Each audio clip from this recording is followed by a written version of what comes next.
Ah, agora Estão me ouvindo sim. agora?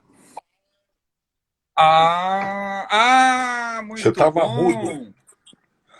Agora a gente já tá, agora a gente tá on. Não, você sabe o que que é? É coisas de tecnologia. Normalmente é atrás da setinha, mas acho que a gente vai continuar daqui. A única coisa que eu queria pedir, Sade, é que a sua luz atrás de você, Tá. eu não Espera um consigo te ver pouquinho. direito, Eu vou sair e já volto, entendeu? tá?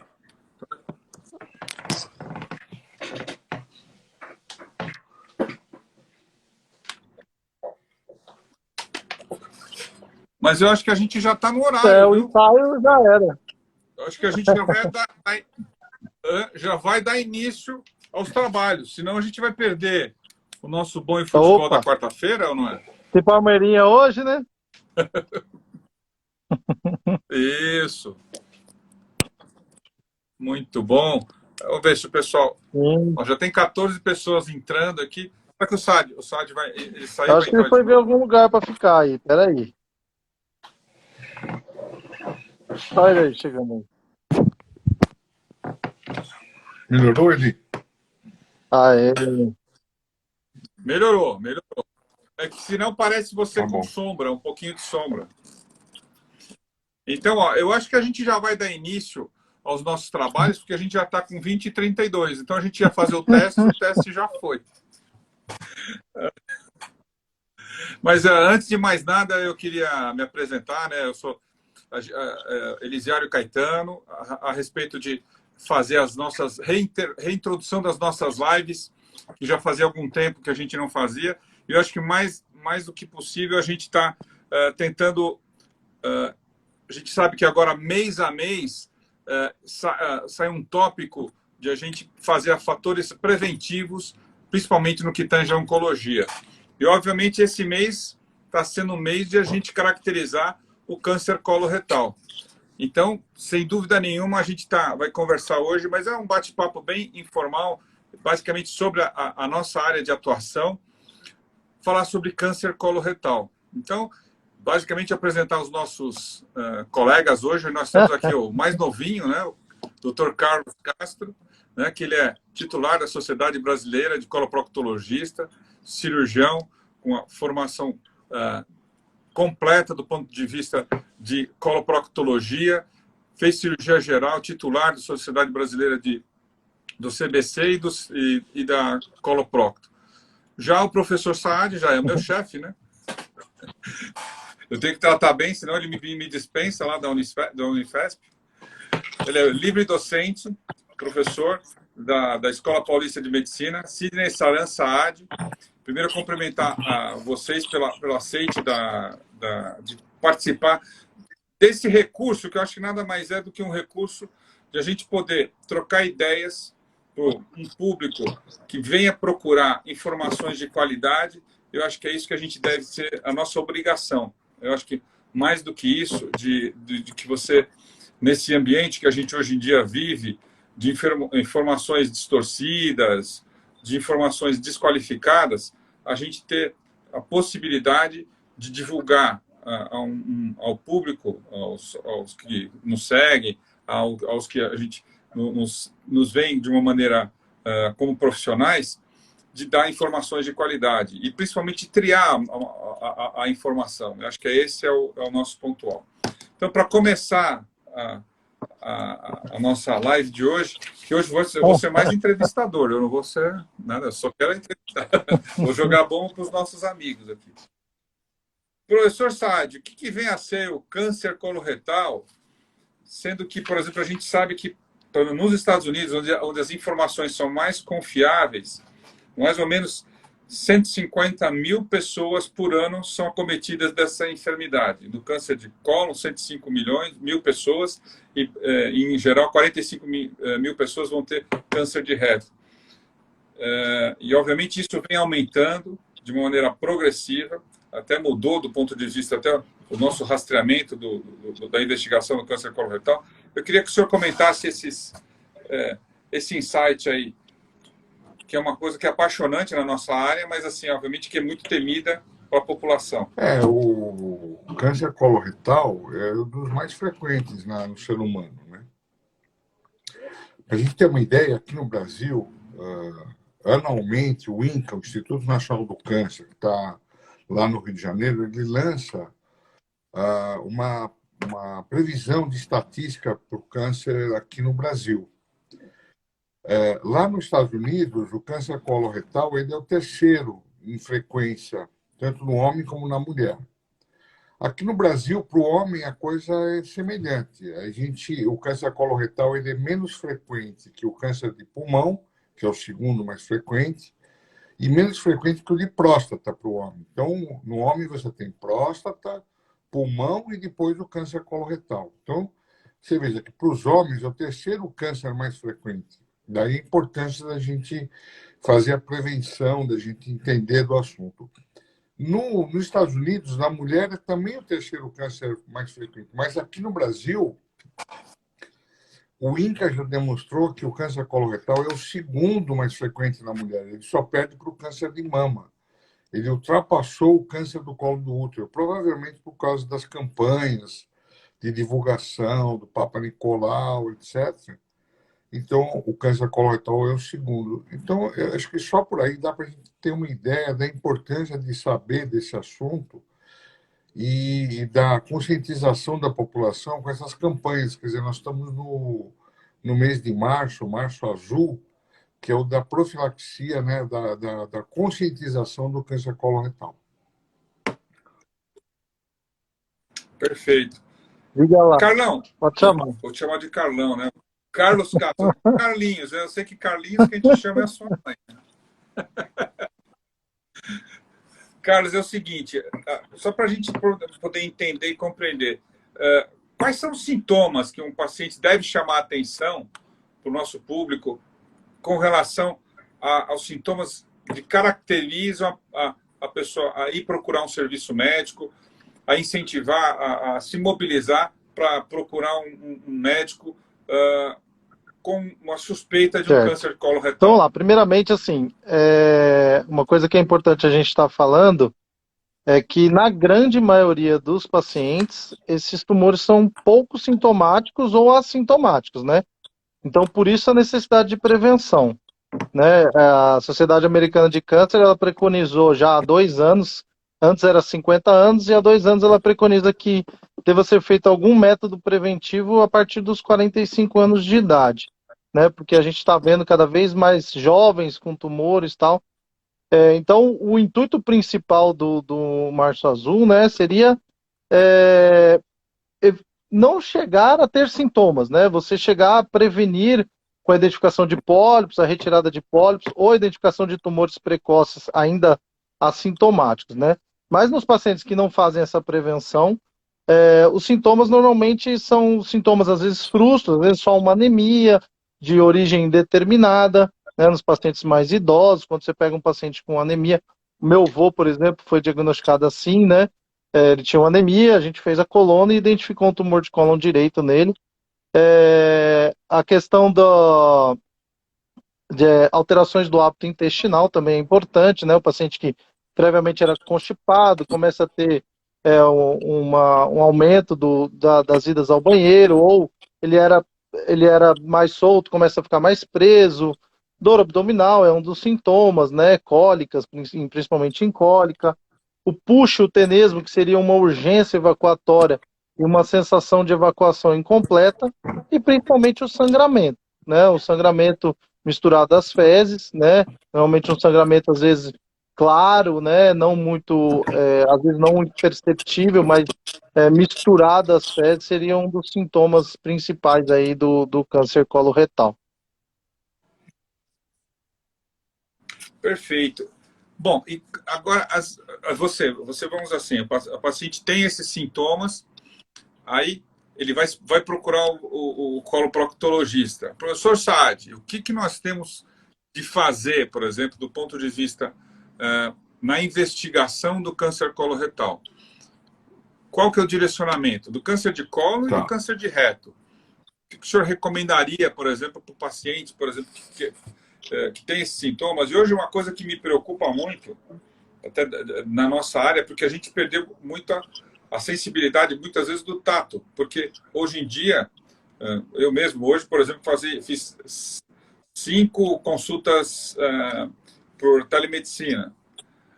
E como é que você vê a telemedicina do ponto de vista nesse contexto, na prevenção? Porque a gente vai perder muito o exame físico do ponto de vista na prevenção, principalmente do câncer de reto. Como é que a gente atua hoje nesse ambiente? O que o senhor poderia comentar conosco? Como o Carlos falou, é muito importante que o médico tenha uma boa relação com o doente para tirar uma boa história clínica, né? Muito do diagnóstico vem da história clínica, de alteração do hábito intestinal, perda sanguínea nas fezes, o emagrecimento é relativamente raro, né? Agora, do ponto de vista de consulta por telemedicina, existe uma coisa que a gente não consegue fazer, que é o exame físico. E no câncer de colo e reto, o exame físico ele é muito importante. Por quê? Porque, eventualmente, a gente pode palpar um tumor no abdômen do indivíduo, então você já direciona o seu diagnóstico. E tem uma outra coisa que a gente costuma fazer, os proctologistas gostam de fazer e precisam fazer, que é o exame proctológico. É um exame relativamente simples, que pode ser feito no consultório, que se constitui de um toque retal, que muitas vezes é confundido pela população como o exame da próstata. Então, não é infrequente que a gente receba doentes no consultório que vêm avaliar a próstata e vão doentes no urologista para avaliar o reto. Mas o toque retal para a gente avaliar o reto, porque a grande maioria dos tumores eles estão na porção mais distal do colo e do reto. Então, um toque retal, eventualmente até uma anoscopia ou uma retoscopia, consegue no diagnóstico já fazer o direcionamento. Tá? Agora, o grande exame que hoje em dia a gente tem como nosso aliado é a colonoscopia, que está bem disponibilizada no nosso meio, né? Ela é feita em ambiente, geralmente, hospitalar. O hospitalar que eu digo é com todos os recursos, com monitoramento, com uma sedação, o doente não percebe nada. Tem como inconveniente o preparo do colo, que os doentes muitas vezes reclamam. Mas ele permite você avaliar todo o intestino grosso e, além de diagnosticar as lesões que são potencialmente pré-cancerosas, como os pólipos, pode eventualmente fazer já o diagnóstico e, o mais importante disso, fazer a biópsia. Então, você já vai para o tratamento com a biópsia da lesão, permitindo um tratamento mais efetivo, tá? Muito bom. Eu acho que isso daí é um estímulo importante que a gente tem. Esse comentário do urologista é impressionante. A gente recebe muito. Tá se não me engano, acho que é novembro, prevenção do câncer de próstata, mas o consultório, nosso consultório enche, né? Porque vai um monte de gente que não vai vir fazer prevenção, mas é um pouco diferente de passar no urologista, né? Mas eu acho que assim, até o toque retal como extensão do nosso exame físico, como você comentou muito bem, acho que o paciente pode sair já do consultório, de uma consulta, já até com um diagnóstico eventualmente de sangramento, seja ele pensando no tumor ou mesmo nas doenças orificiais mais comuns, né? As doenças hemorroidárias, que são uma condição muito comum e frequente na nossa especialidade. Agora eu quero puxar para o Carlos que além da parte de coloprocto, ele também incorpora, obviamente, a colonoscopia dentro do arsenal de investigação diagnóstica. Ele faz colonoscopia, já tem uma experiência vasta. E eu queria que você, assim, porque muita gente tem mística, você vai falar, tem que fazer a colonoscopia. Pelo amor de Deus, o cara já sai correndo, né? Já acha que vai... Não, vou tomar aquele negócio, vou passar mal, eu vou vomitar. Conta pra gente o que pode ser feito para amenizar a importância do exame, como o professor Saad comentou, e você que faz o exame, até relatar, a gente consegue fazer exames até nível ambulatorial, muitas vezes você pode fazer até um segmento mais distal do colo, às vezes sem um exame até mais confortável, com uma fibroscopia rígida, ou mesmo a fibroscopia, uma colonoscopia com um colonoscópio na parte mais distal do reto. Conta para a gente o que a gente pode fazer para tirar essa mística do ponto de vista de que seja um exame Então desagradável. vamos lá. Primeiramente, assim, uma coisa que eu falo para todos os pacientes, conselhos fosse bom, a gente não dava, a gente vendia, né? As pessoas falam muito, muitas vezes de forma errada, né? Isso acaba informando muita gente, trazendo medo, ansiedade. A gente pega pacientes que chegam no consultório para fazer uma colonoscopia, estão apavorados, assim, morrendo de medo, tal. Claro que hoje em dia é um exame seguro, tem seus riscos, claro. O risco mais grave é da perfuração durante o exame, mas isso é um evento raríssimo, né? Um caso para cada 1.000, até menos, né? Nos estudos mais recentes. E assim, o benefício dele é gigantesco, né? Porque ao contrário de qualquer exame, a colonoscopia, além de identificar as lesões, ela previne o câncer, ela diminui o risco de câncer. Porque tem as lesões pré-malignas, né, que são os adenomas, que se mantiverem ali, alguns deles vão evoluir para o câncer, e a gente na própria colonoscopia já retira e evita que aquele pólipo se degenere e vire um câncer, né? Ao contrário de qualquer exame de prevenção, por exemplo, o PSA no câncer de próstata. Ele é muito importante, claro, mas ele não previne o câncer. O paciente que for ter câncer de próstata, ele vai ter fazendo ou não o exame, né? O que o exame vai fazer é identificar inicialmente, aumentando as chances de cura, tudo mais na questão da próstata. E na questão da colonoscopia já não, porque os pólipos eles vão ser retirados e esses pólipos sendo retirados, eles não vão mais evoluir para um câncer, né? Então, assim, o exame é mega importante. Eu costumo brincar com os pacientes que chegam nervosos no consultório depois que acaba. Eu falo, precisava ficar nervoso? E 99% falam, não. Realmente, assim, foi muito mais tranquilo do que eu imaginava. O pior realmente é o preparo, mas também, assim, se bem orientado, se a pessoa fizer uma hidratação adequada, tomar um remédio para vômito, isso aí vai ser minimizado, um remédio para cólica, tudo, ele vai conseguir ter um bom preparo de intestino sem sofrimento, né? Depois, o aspecto de, tem um pouquinho de cólica depois do exame por causa da injeção de ar no exame também, isso a gente consegue amenizar durante o exame, aspirando na hora de retirar o aparelho, com Luftal, Buscopan para amenizar. Então, assim, a grande maioria dos pacientes, né, costumam ter uma boa evolução com a colonoscopia e não é esse bicho de 7 cabeças e é muito importante. Claro que tem outros métodos, né, a retsigmoidoscopia, que é um exame mais curto, menos invasivo, ele acaba identificando aproximadamente 70% dos tumores que estão nessa região, né, do reto e do sigmoide. Então acaba sendo um exame bom, mas os outros exames, que seria a colonoscopia virtual, o enema opaco, o sangue oculto nas fezes, eles acabam sempre caindo para a colonoscopia, porque qualquer alterações que eles tiverem, você vai precisar biopsiar, vai precisar ver realmente o que é e para poder tratar. Perfeito.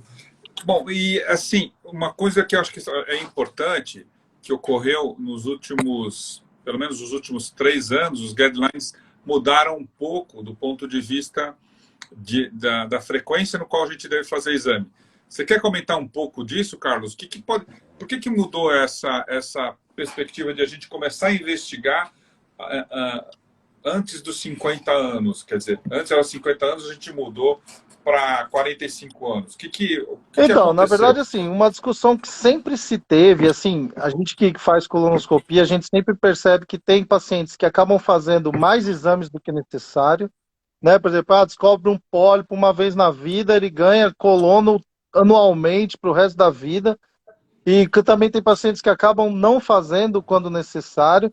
Então, sempre se discutiu muito na sociedade médica, aí nos guidelines, quando fazer, quando iniciar a prevenção e o segmento, como é feito, né? Então, conforme a gente está pegando cada vez mais pacientes mais jovens, né? E a colonoscopia acaba sendo mais difundida, acabou que as pessoas diminuíram agora, né? A Sociedade Americana de Câncer, que é uma das sociedades mais importantes no mundo em relação à prevenção de qualquer tipo de câncer, ela preconizou há aproximadamente 2 anos a baixar, né? A partir agora é a partir dos 45 anos que se faz a prevenção. E aí o grande questionamento é, você fez esse primeiro exame e veio um pólipo. O que que eu faço?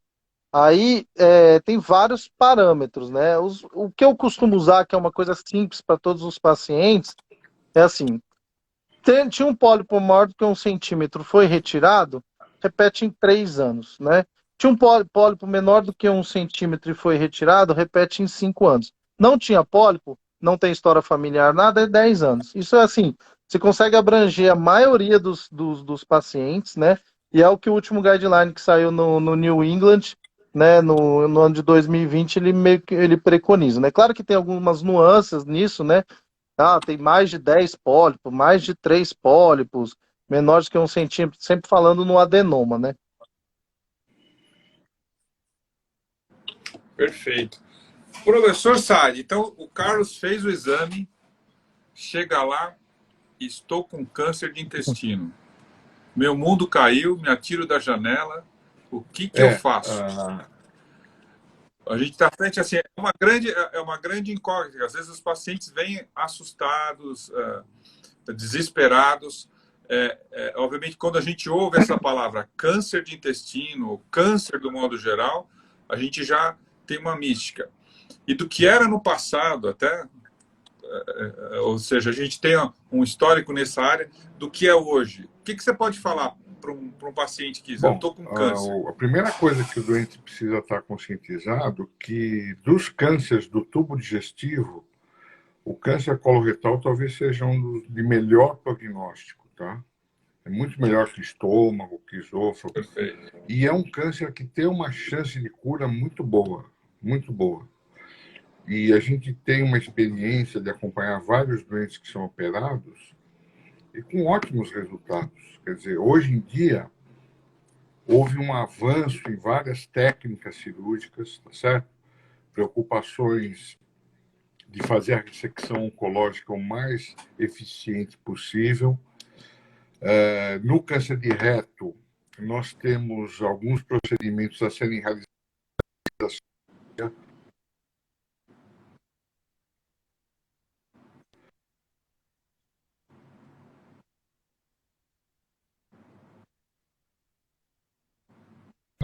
Uma chance de cura.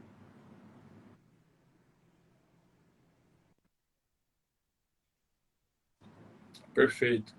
E vamos dizer assim, então, se a gente pudesse escolher um câncer, o câncer de intestino seria um câncer do ponto de vista, na nossa especialidade, um dos mais favoráveis. Eu acho que, porque mudaram muitos os tratamentos, eles evoluíram demais, principalmente com relação à quimioterapia, como por exemplo, no câncer de reto, a gente tem outras particularidades. Portanto, eu queria agora perguntar para o Carlos. Carlos, frente, por exemplo, a um câncer de reto, todo paciente precisa sair com uma colostomia definitiva? Ou se obrigatoriamente remover o tumor, ele precisa ser... Não. Isso vai acontecer? Na verdade, assim, antigamente, né, o que se fazia era, descobriu o câncer, se o câncer era tocável, tirava, fazia uma amputação, né, que seria a retirada do câncer juntamente com o ânus e uma colostomia definitiva, né? E após a cirurgia fazia a radioquimioterapia. Foi visto que a radioterapia ela precisa de tecidos com uma boa vascularização para ela ter um bom efeito, né? Então, atualmente, a radioquimioterapia ela é feita antes da cirurgia, né? Você faz uma radioterapia e uma quimioterapia de baixa toxicidade para aumentar o efeito da rádio. Isso fez com que aumentasse a evolução da cirurgia, cirurgia vídeo, robótica, a própria cirurgia convencional que também evoluiu, né? Você tem imagens hoje com a radioterapia de trabalhos que mostram que até 1,2 cm, se ele respondeu bem à radioterapia, o paciente respondeu bem à radioterapia, você consegue uma margem mais curta com boa segurança de não voltar. Hoje em dia se fala muito mais em margem radial, que é ao redor do tumor, do que a margem distal, porque normalmente, habitualmente, o tumor quando volta, ele vai voltar em linfonodos ali ao redor do tumor, né, que não foram retirados, do que realmente na anastomose. É raro a recidiva na anastomose, principalmente se você faz a radioterapia previamente e o paciente responde bem. E existe também, ainda não é um consenso, né, que a gente fala de watch and wait, que é olhar e esperar, né, olhar e observar, né, que seria você faz a radioterapia, aquele paciente faz vários exames de segmento para concluir que ele teve uma resposta completa, né? Aproximadamente 25% dos pacientes de tumor de reto vão ter a resposta completa à radioquimioterapia neoadjuvante, que seria antes da cirurgia, né? Então, tem alguns trabalhos científicos, né, principalmente da professora Angelita, né? Tem alguns protocolos, tal, que já se aceitam em alguns locais, ainda com ressalvas, né, pacientes bem selecionados, você observar esse doente após a radioquimioterapia, naquele que comprovadamente teve resposta completa, ou seja, sumiu totalmente o tumor, né? Mas ainda também não é consenso. Então, professor Saad, agora eu queria que o senhor comentasse. Quer dizer que eu posso tratar um câncer de reto sem É cirurgia? isso mesmo, o Carlos. Qual que é? Eu acho que assim, uma coisa importante que a gente precisa comentar é qual que seria esse câncer? Todo câncer de reto pode ser tratado sem cirurgia? Não, não é todo câncer de reto, Elisiário. Eu acho que é o câncer de reto mais distal. É o câncer que está mais próximo do ânus. Tá? Quando a gente fala distal, é em relação ao começo do intestino grosso. Então, é mais próximo do ânus. A gente costuma dividir os tumores de reto em 3 níveis: o reto baixo, o reto médio e o reto alto. O reto baixo e o reto médio, a gente pode eventualmente fazer uma conduta expectante com relação ao tratamento cirúrgico desses tumores. Eu tenho alguns casos que eu tenho acompanhado de ter feito somente o tal do watch and wait, e com bons resultados, sem necessidade de fazer a cirurgia desses doentes. Só que existe um compromisso da gente sempre acompanhar esses doentes, sempre estar examinando, sempre estar verificando se não há recidiva do tumor posteriormente. Tá? Perfeito. Então, tudo isso é feito Perfeito. porque essas cirurgias para os tumores mais distais do reto, próximos ao ânus, eles muitas vezes acabam em colostomias definitivas, a chamada bolsa, né? O que é um grande temor para a população em geral, porque, ai meu Deus, vou ter que usar bolsa. Lógico, ninguém quer que o doente use bolsa para o resto da vida. Apesar de que também a tecnologia das bolsas hoje, os cuidados com colostomia mudaram muito de muitos anos atrás. Hoje em dia, o doente, mesmo com colostomia definitiva, ele pode ter uma vida absolutamente normal, pode passear, pode viajar, pode namorar, pode fazer sexo, sem nenhuma restrição de qualquer coisa. Mas é lógico, sempre que possível a gente tem que evitar de fazer. Agora, a gente não pode também forçar a barra de não fazer a cirurgia e permitir que esse tumor volte e possa se tornar até eventualmente irressecável, tá? Então tem que tomar muito cuidado. É uma área Perfeito. que o cirurgião, o oncologista, o radioterapeuta tem que ter uma equipe multidisciplinar que acompanhe esse caso e que vai discutindo para e passo o que fazer com esse doente.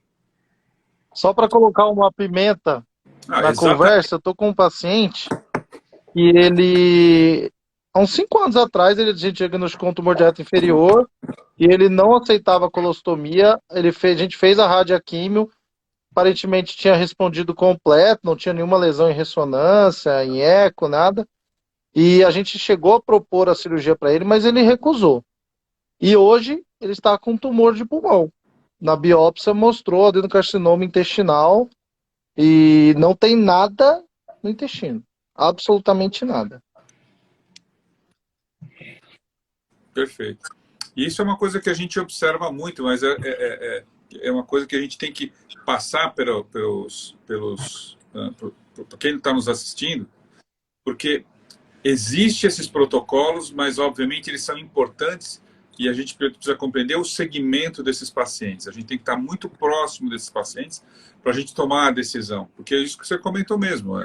Muitas vezes eles podem ter um tumor inicial, ele já pode ter um gângliozinho comprometido, e aí, eventualmente, no futuro, esse paciente pode ter um comprometimento, seja no fígado, seja no pulmão, como é o caso do teu paciente. Entendeu? Então, essas medidas são até com o interesse de preservar o órgão, obviamente, preservar o esfíncter anal, mas e hoje em dia a gente tem medicações, acompanhamentos, a imunoterapia está desenvolvendo muito isso, no nosso campo é espetacular, e as terapêuticas estão cada vez mais se consolidando. Mas o que a gente percebe é que, às vezes, a gente precisa fazer esse nível de informação passar, porque, às vezes, a pessoa pensa que todo tumor pode ser tratado sem cirurgia. Ou seja, a grande maioria dos nossos tumores no aparelho digestivo, a cirurgia, sem dúvida nenhuma, é o fator de eleição. E o tratamento, obviamente, químio, radioterapia, elas entram como fatores neoadjuvantes ou, eventualmente, adjuvantes para melhorar o prognóstico e principalmente a cura desses pacientes. Mas uma coisa que eu queria te perguntar, Carlão, que é uma pergunta até que teve aqui. Hemorroida vira câncer? Não, isso é um questionamento muito frequente, né? Dos pacientes acharem que hemorroida vira câncer. O grande problema é que, às vezes, o paciente tem um sangramento e ele, na cabeça dele, ele acredita que seja da hemorroide. Muitas vezes já é do câncer, nunca foi da hemorroide.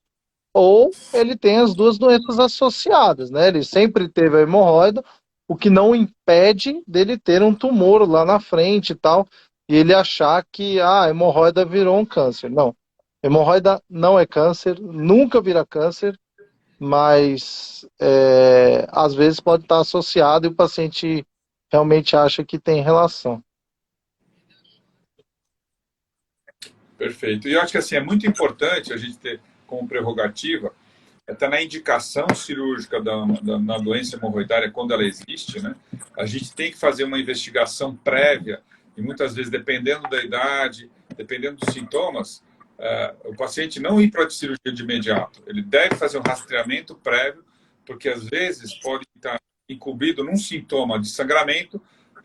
Imagina-se que seja de hemorroida, mas, na realidade, ele pode ter um tumor acima do que ele pretensamente pensa que é hemorroida. Então, é uma coisa importante, a gente não vê, né, uma, duas, algumas vezes a gente já viu pacientes no pós-operatório de doença hemorroidária, quando você vai ver, ele tinha um câncer no colo e não foi diagnosticado. Então, isso é uma coisa importante no nosso rastreamento. Agora, eu queria perguntar para o professor Said. Eu tenho um tio, um avô, que tiveram câncer de intestino. Eu vou ter câncer de intestino? Câncer familiar, ele existe? O que a gente deve se preocupar? Não, o câncer, a gente costuma dizer, do ponto de vista molecular do câncer, o câncer nada mais é do que uma mutação de um gene. O gene muta, existe o crescimento de uma célula normal que vai dando divisões, e que vai crescer sem nenhum controle do organismo. Isso que é o câncer, é a mutação genética de um gene que vai determinar uma série de alterações e que vai progredindo indefinidamente, que não morre, né? E que o organismo não tem como controlar, porque nós temos mutações normalmente, todos nós temos várias mutações várias vezes ao dia. Mas existem mecanismos celulares que vão lá e matam aquela célula que está anormal, está mutada. Num determinado momento, isso escapa do controle, por uma série de razões. E aí vai se desenvolver esse clone de células tumorais e que vai determinar o aparecimento do tumor. A grande maioria dos cânceres coloretais, eles são chamados esporádicos. O que é isso? É aquele indivíduo que fez a mutação e que teve o câncer. Esse é o esporádico. Existem algumas doenças, que são chamadas de doenças com polipose, por exemplo, ou síndrome de Lynch, em que você tem um gene já mutado e que faz aquele indivíduo naquela família ter uma perspectiva maior de ter câncer. Mas isso contribui de um significado pequeno. E existe um tal do câncer familiar. Quer dizer, dentro de uma família, ninguém sabe exatamente quais são os fatores envolvidos, quais são os genes. Então, a gente tem muita preocupação com isso. Então, todas as vezes que você tiver um parente de primeiro grau, é sempre importante fazer a profilaxia com colonoscopia dos descendentes desse parente, a partir de 10 anos a menos do que quando apareceu o tumor. Então, por exemplo, você tem um pai que teve o câncer com 55 anos de idade. Os filhos têm que fazer, antes dos 45 anos de idade, a colonoscopia, entendeu? Mas a gente não sabe muito bem o mecanismo que existe nessa família. Por que eles têm câncer com tanta frequência? Então, se você tem vários indivíduos na mesma família com câncer de colo, esse indivíduo precisa ser averiguado com uma certa vigilância mais rigorosa, tá?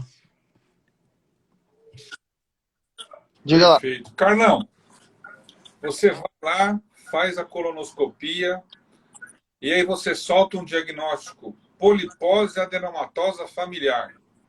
Aí o sujeito vai lá ler isso e cai de costas. Então, polipose adenomatosa familiar é uma doença genética, né? Autossômica dominante, que é o gene APC, é um gene que é familiar, né? Passa de pai para filho, onde 100% dos pacientes aproximadamente aos 40 anos de idade, vão ter câncer no intestino, né? Uma doença que se determina por mais de 100 pólipos em todo o intestino, normalmente muito mais, né? Na grande maioria das vezes, paciente que tem polipose tem o intestino inteirinho cheio de pólipos, que é impossível você sair retirando. Então a prevenção, né? Igual se faz para câncer de mama, Angelina Jolie tirou a mama preventivamente porque tinha o gene BRCA na questão do câncer de mama. Quando você identifica o gene APC ou a polipose, que é a polipose adenomatosa familiar, você espera a pessoa entrar na pós-puberdade, após o desenvolvimento total da pessoa, aproximadamente aos 25 anos de idade, você propõe a colectomia total, né, para retirada de todo o colo, porque esse paciente, com certeza, são uma das poucas coisas na medicina que a gente pode falar que, com certeza, esse cara, se não tirar o intestino, ele vai ter câncer. Perfeito. Então, são condições distintas. Não é que todo pólipo vai virar um câncer, ou seja, a polipose adenomatosa familiar se caracteriza justamente pela doença celular que esse indivíduo tem e que seguramente, se ele, em algum momento da vida dele, ele vai ter câncer, como você bem comentou. Normalmente, a partir dos 40 anos, em geral, esses pacientes vão fazer o exame e eles têm algum desses pólipos, ele já tem um câncer. Então, é uma condição importante de a gente conscientizar as pessoas da vigilância que a gente tem que ter. E acho que, assim, veja o que um exame não pode proporcionar, em termos não só de diagnóstico, como prevenção, como tratamento, que é a colonoscopia. Eu acho que, assim, é um exame que tem que ser desmistificado, eu acho que, assim, né, para a população em geral, tem que ser entendidas muitas vezes pelos médicos. Eu acho que, assim, você colocou bem. Às vezes o pessoal tem um pólipo hiperplásico, e o cara vai fazendo colonoscopia todo ano. E na realidade não tem necessidade disso, né? A gente precisa. É por isso que ou seja, a opinião do especialista, ou seja, o pessoal que esteja envolvido, qualificar o nível de informação, isso é importante, né? Para a gente saber o que cada achado no exame colonoscópio, mesmo até o tipo de exame que é feito, vamos dizer assim, o colonoscópio que a gente utiliza para fazer exame, é também uma condição importante para você magnificar a imagem, conseguir fazer rastreamento de, às vezes, algumas lesões que aparentemente você não consegue fazer o diagnóstico preciso, mas você pode direcionar, você pode até fazer a marcação da lesão para você fazer uma investigação a posteriori. Então, isso é muito importante, isso são recursos que vão sendo disponibilizados para a gente ao longo do tempo, né? E eu acho que E isso vai trazendo benefícios cada vez mais importantes de a gente atuar dentro de uma doença que, obviamente, se a gente não faz nada, ela progride e pode trazer, acarretar até, obviamente, uma condição, no âmbito geral, de uma quantidade de pessoas que, infelizmente, vão ir a óbito por conta do câncer coloretal. Mas hoje a gente tem como fator de prevenir. Agora, como é que a gente pode prevenir isso com relação... O que você orienta, Sadão, com relação à dieta? A dieta previne câncer de colo? Bom, qual a relação da dieta com o câncer de colo? O que existe... Boa pergunta. O que existe, na realidade, é o seguinte. A gente observa, as estatísticas mundiais mostram que as populações ocidentais, Europa, Estados Unidos, Brasil, incluindo, né, possuem um índice de câncer de colo maior do que as populações orientais, Japão, China, Coreia. Talvez porque as nossas dietas aqui são muito mais ricas em gordura animal e muito mais pobres em fibras. Existem até alguns trabalhos clássicos que demonstraram que algumas populações africanas que têm uma dieta basicamente de fibras, o índice de câncer coloretal é muito baixo. Mas aí eu perguntaria, é a dieta que não deixa provocar o câncer? Não, o que parece que existe é o seguinte: o indivíduo que come muita fibra, ele tem um hábito intestinal mais preservado, ele não fica obstipado, e com isso você tem um tempo de contato das fezes com a mucosa do colo menor. E é nas fezes que você vai ter os fatores carcinogênicos, que vão provocar aquela mutação que eu falei. Então, você tendo um hábito intestinal saudável, regular, não obstipado, é assim que você tem menos câncer coloretal. Provavelmente essa é a explicação da relação do câncer com a dieta, tá? Perfeito. Eu acho que isso é importante, ou seja, a ingesta de fibras, ela tem uma relação direta de uma melhora da frequência evacuatória. Com isso, essa explicação é sempre contundente do ponto de vista de os carcinogênios entrarem em menos contato. Mas também, Carlos, e comer? A gente, eu sou, seguramente, eu adoro carne. A gente deve comer carne direto? Eu deixo de comer carne, vou prevenir a não ter câncer de colo? O que você me aconselha? Então, na verdade, assim, os principais fatores de aumento de risco de câncer coloretal é a idade e história familiar. Os outros fatores, eles contribuem, mas são todos contribuições muito menores, né? Claro que uma dieta rica em fibras e baixa com proteína animal, principalmente carne vermelha, ela tem um fator importante, mas assim, não é o gatilho, vamos dizer assim, não é um fator igual é o tabagismo para o câncer de pulmão, para o câncer de bexiga, né? A dieta tem sua importância, mas os grandes fatores predisponentes para o câncer coloretal é a idade mais avançada, né? E a história familiar, né? Mas tem outros fatores. Quem já retirou a vesícula tem um fator.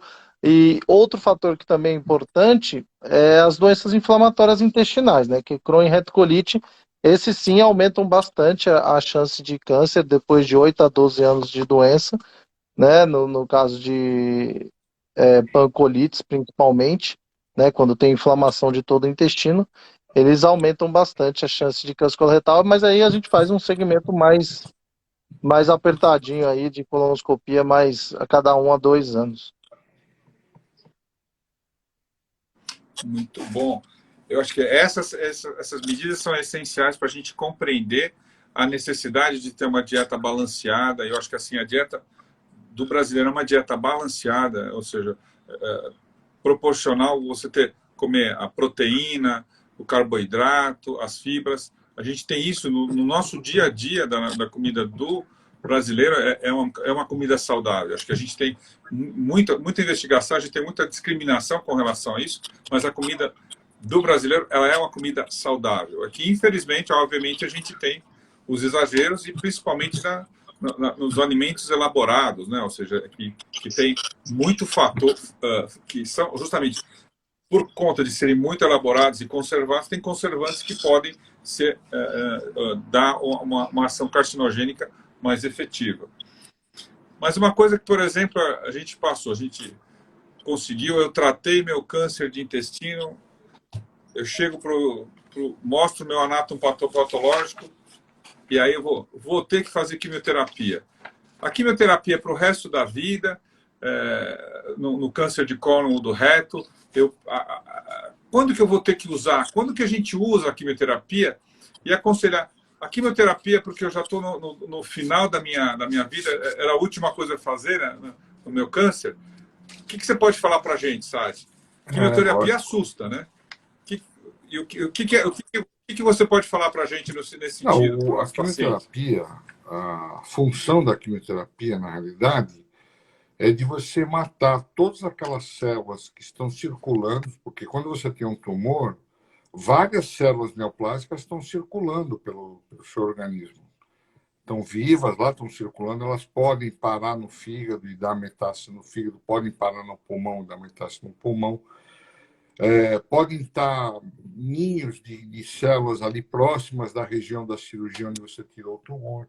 Então, a quimioterapia serve para você neutralizar, para você esterilizar essas células neoplásicas. Tá? Então, geralmente, ela é feita durante um período. E depende muito de como vai ser o exame anatomopatológico do seu câncer. Dependendo do grau de disseminação que a gente avalia pelo grau de penetração na parede do intestino, eventualmente você nem precisa fazer quimioterapia. Se você pegar um câncer numa fase inicial, que a gente chama de T1, T2, você não precisa fazer. Já o T3 e o T4, e principalmente quando você tem gânglio comprometido, aí você vai fazer a quimioterapia e você vai fazer durante um período. Geralmente são 6 meses de quimioterapia, não é para o resto da vida, não. Tá? O que você vai precisar fazer é fazer um acompanhamento com alguns exames para ver se o câncer eventualmente não possa ter recidivado. Né? Mas sendo feita uma boa cirurgia e uma boa quimioterapia pós-operatória, a chance disso acontecer é muito pequena. Muito bom. Eu acho que é isso que é importante, a pessoa compreender que a quimioterapia é uma arma que entrou dentro do nosso arsenal do ponto de vista de tratamento e faz com que a gente consiga prevenir a circulação dessas células para um câncer futuro. Né?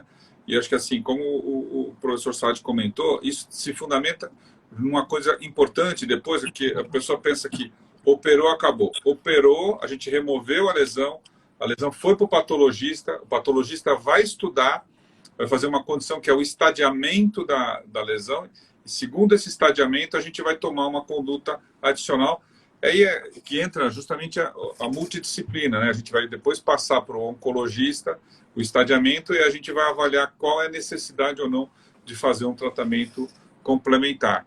Eu acho que isso muitas vezes assusta as pessoas, tudo que envolve a quimioterapia, de achar que o mundo já acabou, mas na realidade isso é uma condição que a gente deve passar como um fator complementar, ou seja, isso complementa o tratamento cirúrgico e faz com que a gente tenha a possibilidade de cura mais efetiva. Então, Carlos, eu queria que você... A gente está quase acabando, rapaz. O tempo passa, a conversa é boa, mas o tempo vai. E o tema é apaixonante, né? Eu acho que assim é uma coisa que a gente se dedica muito, né? E infelizmente vem aumentando com muita frequência o câncer coloretal em pacientes mais jovens. E o que você aconselharia, assim como uma palavra final, Carlos, assim, que a gente já está chegando, daqui a pouco a gente é expulso. Eu tenho medo desse negócio de live que você tem 1 hora, depois a gente é derrubado, tchau, né? Aí acaba, né? Parece coisa ninja. Então, com relação a, vamos dizer assim, o que você aconselha, até por ter a colonoscopia a seu alcance e tudo, o que a gente deve fazer como esses fatores preventivos, relacionar a dieta, a prevenção e o exame que você faz com relação à colonoscopia? Então, assim, o que a gente sempre fala é uma dieta saudável, né, rica em fibras, principalmente.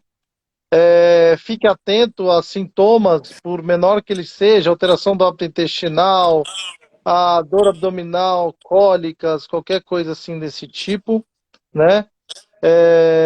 Não tenha medo da colonoscopia, ela não é um bicho de sete cabeças, ela não é absurdamente terrível, ela é muito importante para o diagnóstico. E se porventura diagnosticar um tumor, nada está perdido, né? As quimioterapias, a própria cirurgia evoluiu demais, né? O tratamento, a própria cirurgia, as oncologias, hoje os quimioterápicos hoje em dia, né, são quimioterápicos mais modernos, né? Pelo um fato que fala a favor do tumor de intestino é que o tumor de intestino ele é muito frequente, então tem muito estudo em cima, então os quimioterápicos são todos muito novos, com baixos efeitos colaterais, claro que tem, mas é uma coisa que melhorou muito em relação a 20, 30 anos atrás, tanto a eficácia dos quimioterápicos, como a questão dos efeitos colaterais, e assim, a chance de você ficar curado é muito grande, e bola para frente, é isso. Muito bem. Professor Saad, acho que o gancho que eu quero dar, o Carlos já até levantou a bola, mas eu acho que assim, ao longo da sua experiência, que obviamente eu tenho participação dela, que você ensinou, a gente tem isso já há algum tempo, a gente viu a evolução do tratamento do câncer de cólon, do câncer de reto, o que isso desenvolveu. Então, a gente pode, por exemplo, falar para um paciente, por exemplo, que quando tem o câncer de cólon tem cura? Eu acho que tem cura, sim. Eu acho que, como eu falei aquela hora, do tubo digestivo é o tumor melhor que a gente tem possibilidade de cura, certo? Lógico que isso depende sempre de um acompanhamento, de realização de exames, mas você pode ficar curado do câncer de colo, sim. A gente tem na experiência, eu e o Dr. Elisiário temos uma experiência junto na Escola Paulista de Medicina. A gente opera muitos doentes com câncer, praticamente toda semana nós estamos operando doentes com câncer coloretal. E desses doentes que têm um acompanhamento no ambulatório, muitos deles estão curados, estão livres da doença para o resto da vida, estão bem, estão aí vivendo e tocando a sua vida. Então, não é para perder a esperança. E eu queria reforçar essa mensagem do Carlos, que é muito importante, tá? Se você quer fazer uma profilaxia adequada do câncer coloretal, é colonoscopia. Não adianta fazer sangue oculto, fazer consulta no centro espírita, nada disso, com todo o respeito, lógico. Mas a colonoscopia é o exame que vai te deixar tranquilo que não vai ter câncer coloretal. Porque você consegue remover as lesões pré-cancerosas e com isso você fica livre dessa doença. Muito bom. Olha, eu só tenho a agradecer. Eu acho que a gente tem essa possibilidade de usar essa ferramenta. Eu acho que a gente usou até mais. Eu estava meio assim, vendo que a gente estava passando o tempo e a gente deixou de fazer. E eu vejo que é muito importante isso, porque isso que a gente está comentando fica guardado, vai para as nossas redes. Isso é disseminado e é um documento importante de a gente ter um nível de informação qualificada. Desmistificar muita coisa do que foi colocado aqui, acho que isso é importante para as pessoas que procuram uma informação de qualidade, com o fato até de desmistificar, tirar o medo e o preconceito até com relação a um exame, a um tratamento. E a gente, infelizmente, também a gente sabe que muitos tratamentos, às vezes a gente chega tarde, a gente gostaria de chegar antes para a gente conseguir ter uma possibilidade de um tratamento mais eficaz, mais seguro, mais efetivo, e às vezes a gente tem isso no tratamento do câncer em geral, tem essa nossa perspicácia que muitas vezes a gente gostaria de chegar antes, a gente vê o tempo que passou e a gente não conseguiu dar uma possibilidade de cura adequada. Portanto, é isso que a gente tem que colocar para todos os que nos ouvem, desmistificar os exames, fazer prevenção, isso é importante no tudo que... Até, eu acho que a ideia de cada mês você fazer uma prevenção de tumores que são muito frequentes na população em geral é uma medida muito interessante, e acho que a gente tem que participar nesse contexto. Então, eu quero agradecer ao Dr. Carlos Castro, a brilhante participação. Acho que a gente vai ter que tirar cada vez mais, fazer mais esses tipos de encontro, para a gente conseguir disponibilizar esse tipo de informação. Professor Saad, não tenho o que falar, acho que assim, agradeço muito não só a amizade, a experiência, o profissionalismo que a gente vem tendo já há algum tempo, e só agradecer. A todos que participaram, as 5 perguntas, a gente depois vai até encaminhar. Teve algumas perguntas que eu nem encaminhei, a gente já tinha mais ou menos um roteiro previamente, mas teve muitos questionamentos que acho que assim, a gente tentou colocar o que mais de possível foi com relação a esses questionamentos, e a gente vai ter a possibilidade de trocar ideias, e principalmente que vocês entendam, se algum sintoma aparecer de diferente, procurem um médico, procurem um coloproctologista, e a gente vai estar à disposição para principalmente esclarecer e fazer o que precisa ser feito em termos de um diagnóstico preciso. Muito obrigado a todos. E agora, vamos ver o meu time, ver se ele vai fazer alguma coisa aqui para ele. Tchau, até mais. Tchau, Então, obrigado. Um abraço a todos. Obrigado pela participação. Valeu, obrigado. Tchau, tchau. Tchau, tchau. Tchau, tchau. Tchau, cara.